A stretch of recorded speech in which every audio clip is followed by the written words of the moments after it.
You ask Tiger to solve. This deals with linear equations with one unknown. The final result is x equals 5. Let's solve it step by step. Group all constants on the right side of the equation. Subtract 2 from both sides. Group like terms. Simplify the arithmetic.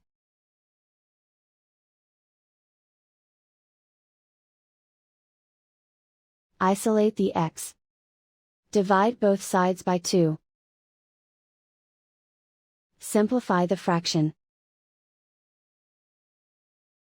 Find the greatest common factor of the numerator and denominator. Factor out and cancel the greatest common factor. And so the final result is x equals 5.